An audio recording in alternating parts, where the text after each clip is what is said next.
I'm Jack Whitaker, and this is the NFL Game of the Week. Again, we are bringing you two games because of the incredible situation that exists in the NFL this season. In this, the final week, 5 of the 8 playoff spots have yet to be decided. The tightest race of all is in the NFC's Eastern Division, where the New York Giants and Dallas Cowboys are tied for the lead. So, on today's show, you'll see both these vital games. The most important. In Dallas, 50,000 people braved a cold, misting rain to see their Cowboys meet the Houston Oilers. For Dallas, this game decided not only the championship of Texas, but their survival or death in the NFC East. By kickoff time, the Cowboys knew that the Rams were destroying New York 24-3 at halftime. So, fueled with this knowledge, they went out and took a giant step closer to the Super Bowl. For the past 3 weeks, the Cowboys' defense, led by All-Pro Bob Lilly, has not allowed a touchdown. Against the Oilers, their fury battered and buckled Houston runners, and their airborne assault took a fierce toll on quarterback Jerry Rome.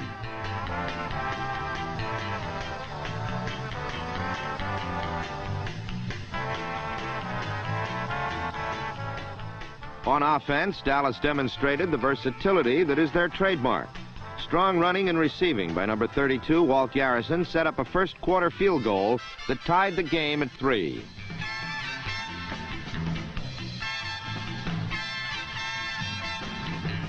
When Houston attempted to deceive Dallas with a flanker reverse pass by Jerry Levias, it was diagnosed and intercepted by rookie free safety Charlie Waters. It was the first of 4 Cowboy thefts, and each one of them resulted in Dallas scores. Rookie of the Year candidate Dwayne Thomas ranged free and easy through the Oilers in the first half and rushed for over 100 yards on the day. The first Cowboy touchdown was produced by seldom-used receiver Reggie Rucker, who took a simple slant in from Craig Morton and converted it into a 52-yard explosion.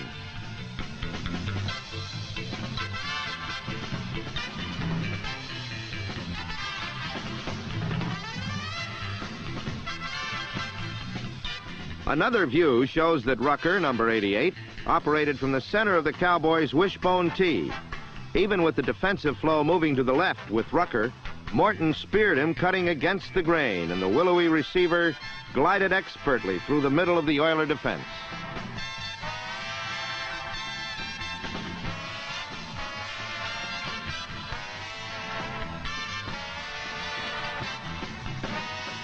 For the long and limber Rucker, it was the first touchdown in his short career and gave Dallas fans an omen of things to come. For today, Dallas would dredge up the one-shot rainbow strike that has been missing for most of 1970 and bury Houston through the air. For number 17, Jerry Rome, this play ended a disappointing and disastrous day in Dallas. His rollout bomb intended for Levias was cut off brilliantly by Charlie Waters, whose return set up the second Cowboy touchdown.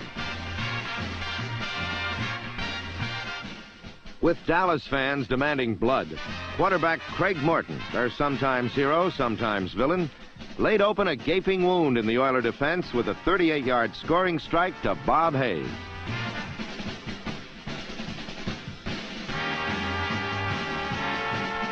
Another angle illustrates the reason for the play's success. Operating behind flawless protection, Morton combined with Hayes on a deep crossing pattern that beat both Hayes' primary defender, Leroy Mitchell, number 41, and his deep help, safety Ken Houston, number 29. For Bob Hayes, his touchdown signature would be repeated 3 more times today. With Jerry Rome out with an injury, the offensive burden fell on rookie Bob Naponic, and the Cowboys fell on Bob Naponic. The doomsday defense roared out breathing flames and time and again blew down Naponic's protective pocket. Naponic, whose sole pro experience consisted of just one play, was overmatched against a 10-year All-Pro like Bob Lilly or a young quarterback crusher like Jethro Pugh.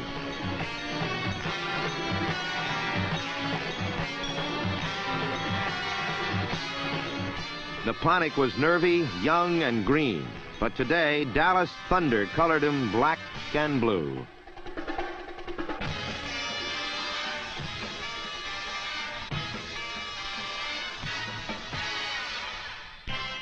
While the Doomsday defense was intimidating the Houston attack, Craig Morton coolly led Dallas to a commanding halftime lead by mixing medium-range passes with the power blocks of guard John Nyland, number 76, and the power running of Dwayne Thomas.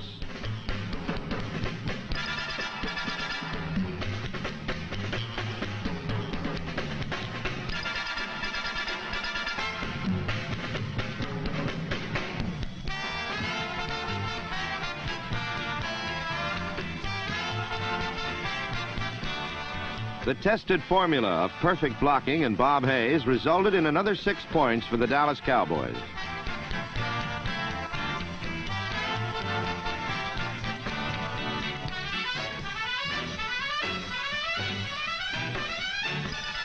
A second look reveals that a deft play-action fake to Thomas froze the Houston defense long enough for Morton to sight his receiver. The rest was all Bob Hayes.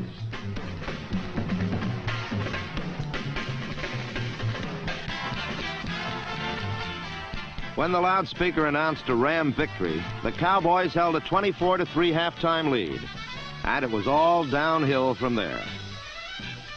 We'll be right back with more exciting action on the NFL Game of the Week.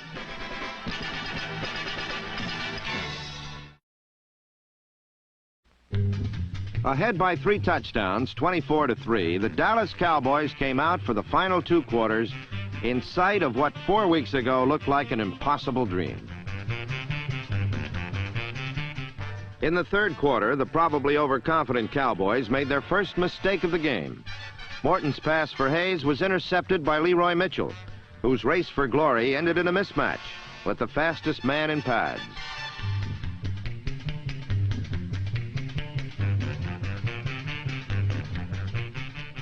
Naponic went right for the 6 points, but Dallas was determined to preserve its excellence.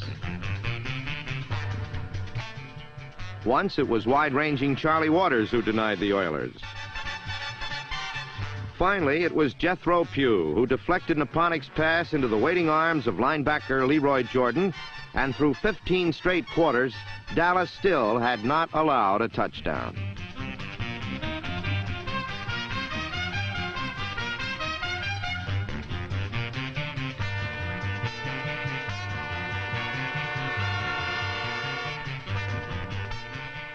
Disdaining the run, Dallas jet streamed past Houston over ground. While Bob Hayes sifted through even double coverage, Walt Garrison slid into the unprotected areas in the Oilers' zone and ravaged it with some reckless running.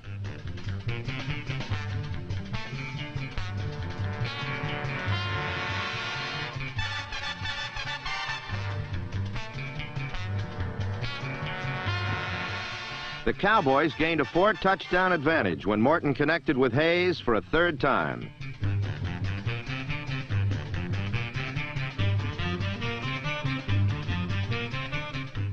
Once again, Morton's protection was perfect.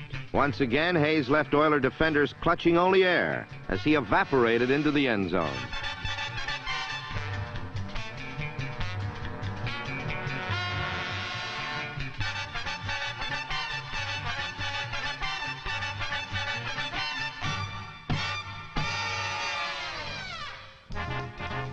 Within a minute and a half of their last connection, Morton and Hayes did it again for the 4th time.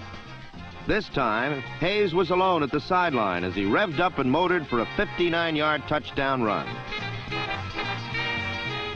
The play is worth repeating because Morton's beautiful fake to number 35, Calvin Hill, occupied 2 Houston linebackers and allowed Hayes to finish his best day ever with 4 touchdowns and 179 yards on 6 receptions. Dallas 38, Houston 3. With the game nicely in hand, Morton was replaced by Roger Staubach and Dwayne Thomas by last year's Rookie of the Year, Calvin Hill.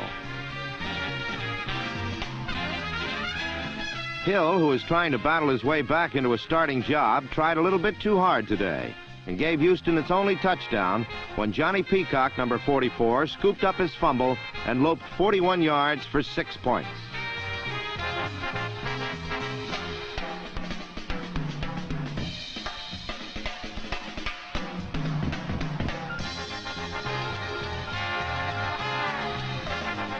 In the fourth quarter, a fumbled punt by Jerry Levias, a Keystone Cop scramble for the ball, and a recovery by center Dave Manders, number 51, combined to set Dallas up at the Houston 2-yard line.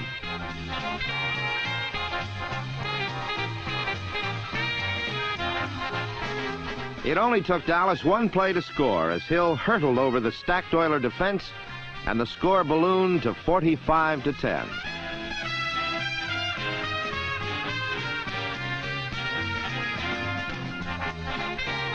The merciless Dallas defense, though, liberally sprinkled with rookies, choked off Naponic again when first-year linebacker Steve Kiner took a rebound off his chest and bulled his way 28 yards.